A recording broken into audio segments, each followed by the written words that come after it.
এই জাতিরা এমন একটা জঘন্য জাতি, তারা যেখানেই থাকে সেইখানেই একটা না একটা কিছু করবেই।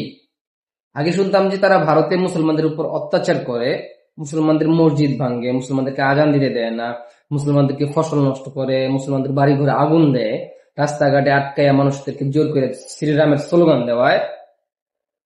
এখন তারা এটা নেপালে শুরু করছে। নেপালে মুসলমানদের মসজিদ ভাঙ্গা, মুসলমানদের ঘর বাড়িতে আগুন দেওয়া, ভাঙচুর করা, দোকান ঘর ভাঙ্গা, আগুন দেওয়া, ফসল নষ্ট করা, রাস্তাঘাটে মুসলমানদেরকে আটকায়া জোর করে জয় শ্রীরামের স্লোগান দেওয়ানো, মুসলমানদেরকে মারা।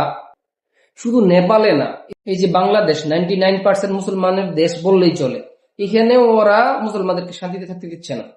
ওরা মুসলমানদের নবীদেরকে নিয়ে গালিগালাজ করে, সাহাবীদেরকে নিয়ে গালিগালাজ করে, নবীদের স্ত্রীদেরকে নিয়ে গালিগালাজ করে। এরা নাকি বলে প্রাচীন জাতি। প্রাচীন জাতি কিছু হয়ে থাকে, এরা এমনি কি শেষ হয়েছে? এমনি কি ভারতের মধ্যে সীমাবদ্ধ হয়ে গেছে? হ্যাঁ, এরা এই কারণেই সীমাবদ্ধ হয়ে গেছে।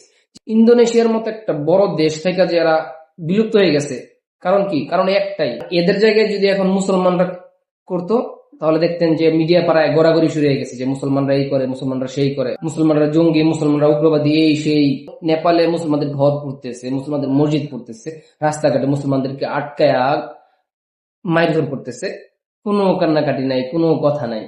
বাংলাদেশের কিছু হিন্দু আছে, এরা বলে বাংলাদেশে নাকি সংখ্যালঘুদের উপর অত্যাচার করতেছে। আর এখন কোথায় হিন্দু, বৌদ্ধ, খ্রিস্টান ঐক্য পরিষদ? এরা কোথায়? এরা কি এখন দেখে না বাংলাদেশে আমরা মুসলমানরা হিন্দুদের মন্দির পাহারা দিই?